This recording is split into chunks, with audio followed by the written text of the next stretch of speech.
स्वागत है आपका आकाश जी 2M चैनल पे। आज की हम बात करेंगे SSCSL का टीयर 1 का 2022-23 नॉर्मलाइज कट ऑफ क्या रह सकता है, कितने नंबर पर आप टीयर 2 की तैयारी आप करेंगे, इस बताऊंगा। LDC JSA DEO की कट ऑफ क्या रहेगी रैंक के हिसाब से। CSL रिजल्ट डेट कब आपका रिजल्ट डेट घोषित होगा, ठीक है, कब आपका रिजल्ट आएगा। टीयर 2 का एक्सपेक्टेड कट ऑफ क्या सकता है और बताऊंगा कि आपको टाइपिंग में क्या प्रिपरेशन है, टाइपिंग में कितना क्या रिक्वायरमेंट मांगी गई है। चलिए वीडियो कंप्लीट देखते हैं, आपको स्टेप बाय स्टेप इन्फॉर्मेशन आपको मिल जाएगी। स्टार्ट करते हैं।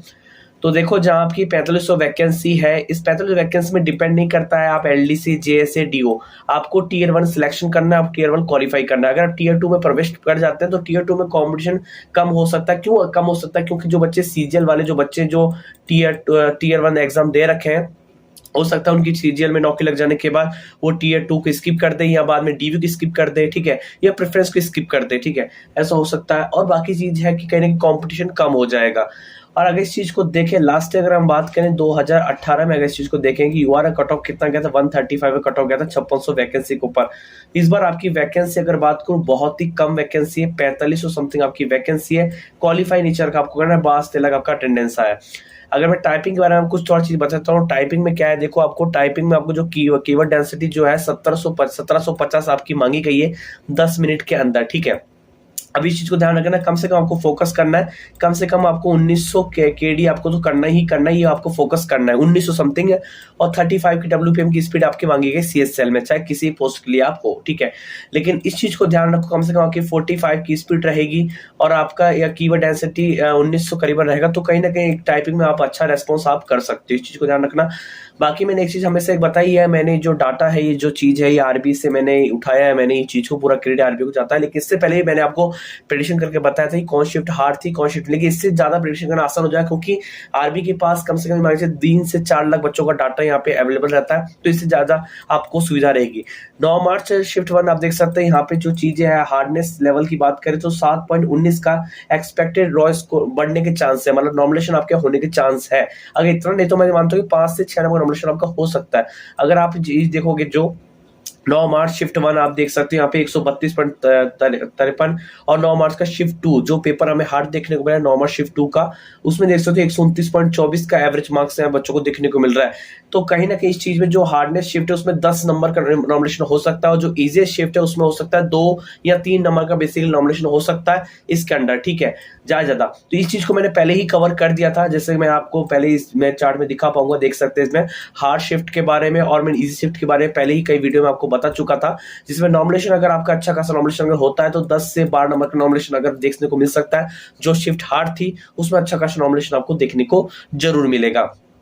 चलिए इस चीज को समझ में आ गया। अब बात करता हूँ जो रैंक IQ के हिसाब से जो 1 लाख से भी ज्यादा जो डेटा था हमारे पास जो अवेलेबल था यहाँ पे, उसमें क्या है कि UR कैटेगरी में कंपटीशन बहुत ज्यादा है। देखो UR कैटेगरी में 140 प्लस 17,000 से भी ज्यादा कैंडिडेट है जिनके मार्क्स 140 प्लस आ रहे हैं। तो आप सोच सकते हो कि इसमें CGL वाले बच्चे भी अप्लाई किए हैं। अब जरूर नहीं कि CGL वाले बच्चे जो है टीयर 2 दे देंगे, ठीक है, ऐसा नहीं है, दे सकते हैं लेकिन लास्ट में स्किप कर सकते हैं। तो कहीं ना कहीं जो कंपटीशन आपका कम हो जाएगा। अगर SSC कहीं ना कहीं 10 टाइम कैंडिडेट को बुलाती है, 45,000 कैंडिडेट को बुलाती है, उसमें से मान लीजिए 10 से 12,000 कैंडिडेट, तो आप ये मान के चलिए कि ऑटोमेटिक कम हो सकते हैं, या किसी में शिफ्ट हो जाएगा, कोई ये फॉर्म भरा है, कोई उसमें फॉर्म भरा है, तो कहीं ना कहीं शिफ्ट हो जाएगा।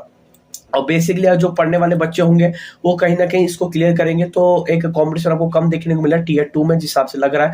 टाइपिंग बड़ा मैटर करता है, ध्यान रखना। और 135 प्लस 23 स्टूडेंट यहाँ पे देखने को मिल रहा है, 130 प्लस 29 स्टूडेंट, मतलब अगर हम बात करो ना, जो 125 से लेकर 130 के बीच कम से कम मान चलिए कि 45,000 से भी ज्यादा स्टूडेंट है जिनके मार्क्स 125 से 135 का राउंड देखने को मिल रहा है। तो आप खुद सोच सकते हैं UR कट ऑफ कहीं ना कहीं हाई देखने को मिल सकता है, बिल्कुल मिल सकता है यहाँ पे।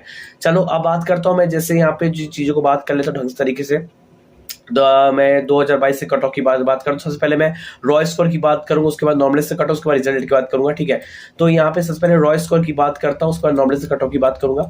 रॉ स्कोर अगर जिस बच्चे के 130 के लगभग अगर रॉ स्कोर मार्क्स आ रहे हैं, क्योंकि मैं देखो ये चीज बताया तो जिस बच्चे का 9 तारीख का शिफ्ट था उसमें उस बच्चे के 122 मार्क्स आ रहे होंगे, ठीक है। जैसे मैंने बोला कि अगर उसका हार्ड शिफ्ट था तो उससे 10 से 12 नंबर का नॉमिनेशन शिफ्ट यहाँ पे देखने को मिल सकता है, इंक्रीज हो सकता है, ठीक है।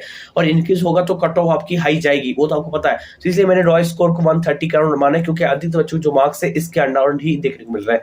OBC दोनों बराबर है, जनरल OBC को मैंने सेम कैटेगरी में रखा है, तो दोनों बराबर का ही रह सकता है, या थोड़ा बहुत इधर उधर हो सकता है। EW 122, SC 108, 98 102।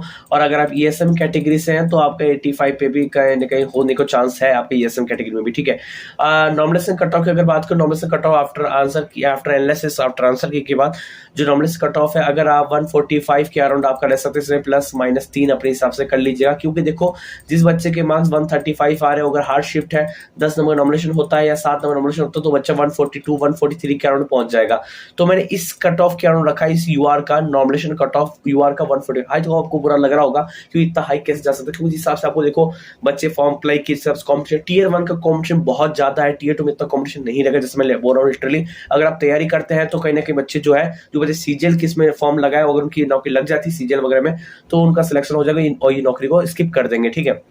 तो ध्यान रखना, ओबीसी 145, ईडब्ल्यू 132, एससी 118, एससी 110 के अराउंड ये कट ऑफ मेरे हिसाब से एक्सपेक्ट है कि इतने अराउंड रह सकता है। जैसे आपने पता आपको सीजीएल की मैंने आपको कट ऑफ बताई थी, तो लगभग 1-2 नंबर के डिफरेंस बेसिकली रहता है, ज्यादा रहता नहीं है। तो इसमें वो भी 1-2 नंबर के डिफरेंस आपको हो सकते हैं, 2-3 नंबर डिफरेंस हो सकता है, लेकिन इसके अंडर रह सकता है कट ऑफ, ठीक है।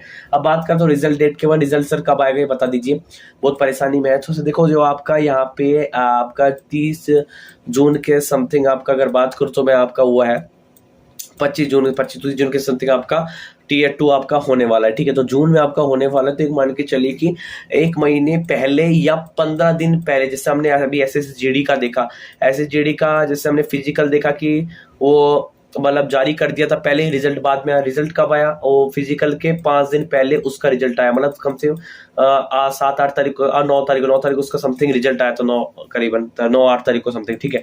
तो कहीं ना कहीं इस चीज को देखो कि एसएससी है ना, जब पहले जारी कर देती है शेड्यूल, ठीक है, आपका टीयर 2 इस तारीख को, तो रिजल्ट जो है ना आपका भी बहुत कम चांस है कि आपको 1-1.5 महीने पहले आपको रिजल्ट दे दिया जाए, ठीक है। ऐसा बहुत कम होता है। तो आपको यही फोकस है कि आपका जो रिजल्ट है ये मान चलिए मई के आपका हो सकता है 25 या 30 तक का आपका रिजल्ट देखने को मिल सकता है, या जून के फर्स्ट वीक में भी आपको रिजल्ट पॉसिबिलिटी कि आपको देखने को मिल जाए, ठीक है। ये पॉसिबिलिटी है, बाकी और अपडेट आएगी तो मैं आपको इन्फॉर्मेशन दूंगा।